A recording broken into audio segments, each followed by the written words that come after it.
Shalom, shalom, que Dieu vous bénisse, que la grâce de Dieu soit sur vos vies, au nom de Jésus-Christ.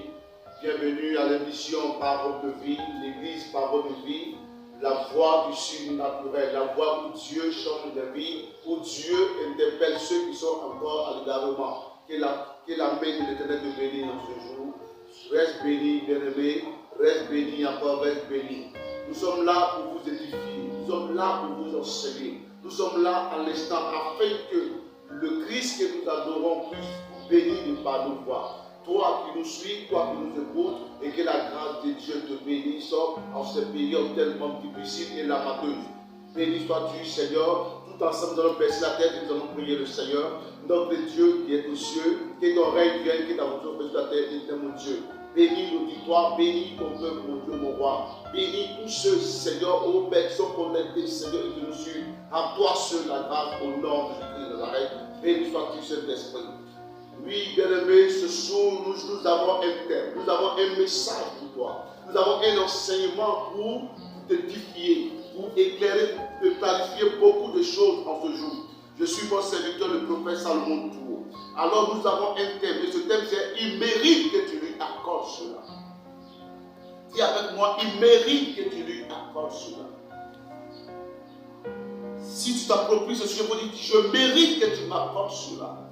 Si tu sais sûr et sûr que tu n'as rien et que tu as des conditions, tu dois dire, je mérite que tu m'accordes cela.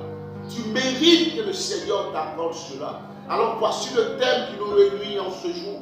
Il mérite que tu lui accordes cela, bien-aimé. Alors ce matin, tu vas prendre ta Bible dans le livre de Luc, chapitre 7, au verset 2 jusqu'au verset 9. Nous allons lire la parole de Dieu sans plus tarder. Luc, chapitre 7. Luc, chapitre 7, verset 2. La Bible déclare qu'un centenier avait un serviteur auquel il était très attaché et qui se trouvait malade sur le point de mourir. Ayant entendu parler de Jésus-Christ, il lui envoya quelques anciens.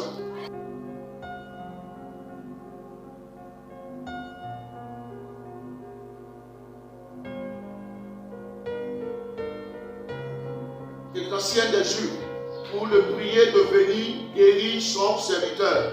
Il arrivait auprès de Jésus et lui adressait des temps de supplication, disant, il mérite que tu lui accordes cela, car il aime notre nation et c'est lui qui a bâti notre synagogue. La Bible dit que voici que le centenier avait un garde rapproché, une personne auquel il croyait, une personne par laquelle il se confiait, une personne qu'il pouvait envoyer. La Bible dit qu'un jour cet homme fut malade. Et cet homme, certainement comme le centenier, était médecin sans personne. Alors il était assis financièrement. Il a tout essayé médicalement, mais son serviteur ne pouvait pas guérir. Mais la Bible dit qu'il a tissé une alliance avec l'église des Juifs.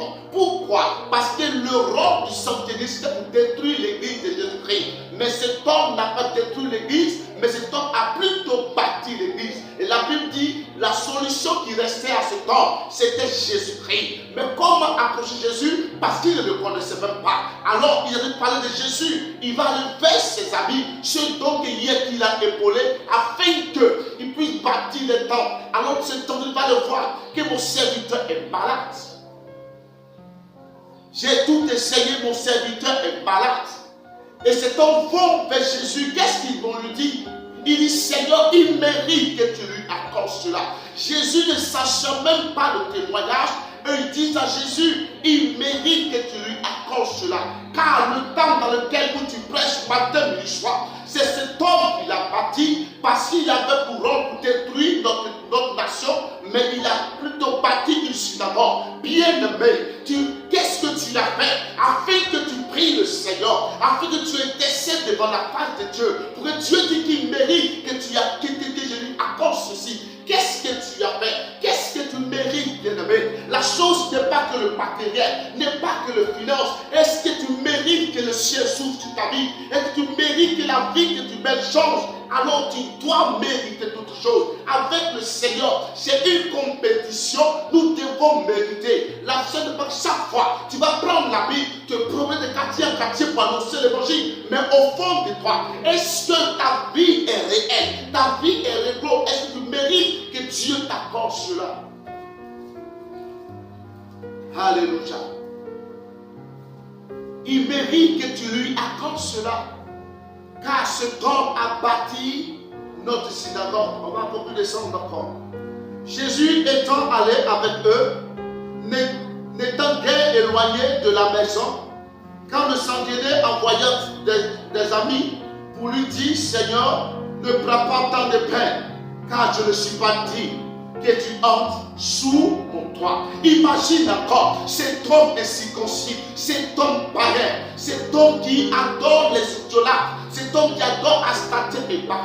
La Bible dit que cet homme, bien vrai qu'il adorait ces choses, mais il avait foi. Et qui était Jésus? Il y a des chrétiens, il y a des serviteurs, il y a même des disciples dans l'église qui savent, qui marchent avec le Seigneur, mais qui ne croient pas en lui, qui n'ont même pas la foi. Pour eux, toutes les choses n'étaient financières, toutes les choses n'étaient que le miracle. Mais bien aimé, le miracle n'est que passager, le miracle passera. Mais la parole de Dieu, elle restera toujours en toi. Car c'est par la base de la parole que toi tu existes aujourd'hui. Alors cet homme avait la connaissance que sa maison était souillée, que sa maison était polluée. Il mérite que tu lui accordes cela. Frère, qu'est-ce que tu mérites présentement? Qu'as-tu fait pour l'œuvre de Dieu? Présentement, où on parle de pandémie, les gens ne s'attachent pas à Dieu, mais les gens fuient à l'instant la prière. Les gens se concentrent sur à l'instant le matériel. Tu mérites quoi? La Bible déclare qu'un homme aura semé, il va le moissonner. Si tu as semé à l'instant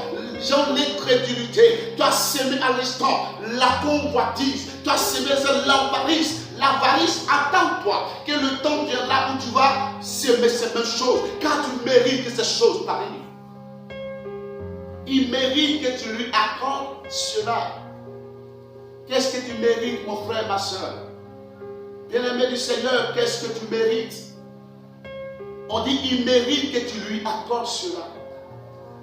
Il mérite que tu lui accordes cela. Dans ces périodes difficiles de cette pandémie, où le monde entier est sous l'esclavagisme de la mort, qu'as-tu fait? Que fais-tu présentement? Pour que le Seigneur dise que mon fils, mon serviteur, ma bien-aimée, mon bien-aimé, il mérite que je lui accorde cela. Qu'as-tu fait, bien-aimé? C'est le temps de t'approcher de Dieu. Cet homme a bâti l'église. Et l'église est la maison du Seigneur. Mais toi, présentement, es-tu fidèle à ce que tu fais? Les gens sont heureux, les gens sont contents parce qu'il y a une pandémie. Ils ne se soucient même pas de se mettre à règle vis-à-vis de Dieu. Ils ont sous soi même les offrandes, ils ont sous soi même le titre, parce qu'ils sont chez eux à domicile, ils sont heureux. Mais laisse-moi te dire, qu'as-tu semé? Le Seigneur prend l'instant de témoigner de la fourmi. Il dit la fourmi, bien vrai que sa petitesse est là, mais lorsqu'il y a l'abondance, elle commence à amasser. Lorsqu'il pleut, la fourmi ne sort pas. Elle reste chez elle et elle commence à utiliser ce qu'elle a mis en réserve. Toi, qu'est-ce que tu as mis en réserve? Par ta foi. Je vais te dire à l'instant, parler à l'église de Dieu. Le centenier mérite que Dieu lui accorde cela. Et qu'est-ce que tu as dit? Il dit, Seigneur, je ne suis pas digne que tu entres chez moi. Malgré qu'il lui-même l'a semé, il avait la foi. Malgré que lui-même l'a fait du bien, il avait la foi. Il savait qu'il était bien aimé. Je ne connais pas ta marche, je ne connais pas ta conduite, mais ce matin je te dis que ta conduite doit refléter ta foi. Ce n'est pas à l'instant un message de théologie. Ce n'est pas à l'instant une mathématique A plus B. C'est de mettre à l'instant ta vie en vigueur avec le Seigneur. C'est de te détourner des voies qui peuvent nuire à toi-même ta propre réputation. Que le Seigneur t'aide à changer de vie. Aujourd'hui, les gens ont souvent abandonné même les bergers. Je bénis le Seigneur pour ceux qui se souviennent toujours de la communauté lorsque la pandémie n'était pas encore là. Que le Seigneur vous bénisse. Que Dieu se souvienne de vous. Et que Dieu dit vous méritez. Pendant que la pluie avait séché, pendant que ce somme de Dieu qui vous encadrait était resté seul dans sa capoire, pendant que les églises sont fermées, les départements sont fermés, mais l'église elle-même demeure, vous avez toujours soutenu vos bergers. Que le Seigneur ne cesse de vous bénir. Que Dieu ne cesse de vous arroser. Je ne parle pas de ceux qui ont pris une décision ou dit non, je n'ai pas de berger, mais je parle de ceux qui croient que le Seigneur a mis les anges de l'église afin que ces anges puissent les assister, les conduire, les enseigner les cultes et la loi. La parole de Dieu. Que Dieu te bénisse en ce jour. Et que la grâce de Dieu te localise, mon bien-aimé. C'était le message que j'avais pour toi. Et que mon Dieu que je sais, Jésus-Christ, ne cesse de te bénir. Tu vas étendre ta main sur ton bon récepteur, je vais prier pour toi. Makarabo Santa Mahamdemos. L'Isantayam Demos. Gloire sois-tu, Jésus-Christ de Nazareth. Bénis ton peuple ce jour. Arrange ton peuple au nom de Jésus. Peu importe le port de conversion, peu importe la nation où ils sont, dans cette pandémie, Seigneur, du Covid-19, Seigneur, ils méritent que tu les approches, cela, mon Dieu. Que tout l'âme de mort, tout l'ange, mon Dieu, déchu, Seigneur, soit chassé au nom de Jésus-Christ. Comme tu as confiné, mon Dieu, le peuple depuis l'Égypte, Seigneur, en mettant le sang sur les lettres de chaque maison, et que le sang de la grâce, le sang propitiatoire, le sang qui a parlé à la croix il y a 2020 années, Dieu commence à parler pour eux. Au nom de Jésus-Christ, de la même manière que le sang a activé sa foi, Dieu, que leur foi soit activée et que le miracle vienne à eux, Seigneur. Car cet homme a dit, je ne mérite pas d'être homme chez moi. Et Dieu, il dit, il y a des gens qui sont sous sa garde. Je déclare que mon Dieu, que pendant ces temps difficiles, les temps difficiles, mon Dieu, que la gloire de Dieu essaie de les localiser. Bénis-les, mon Dieu. Arrose-les dans le nom de Jésus-Christ. Amen. Restez connectés toujours sur notre page. L'Église Parole de Vie, le prophète de Salomon. Shalom, shalom, shalom. Et que Dieu vous bénisse. Dieu vous bénisse. Amen.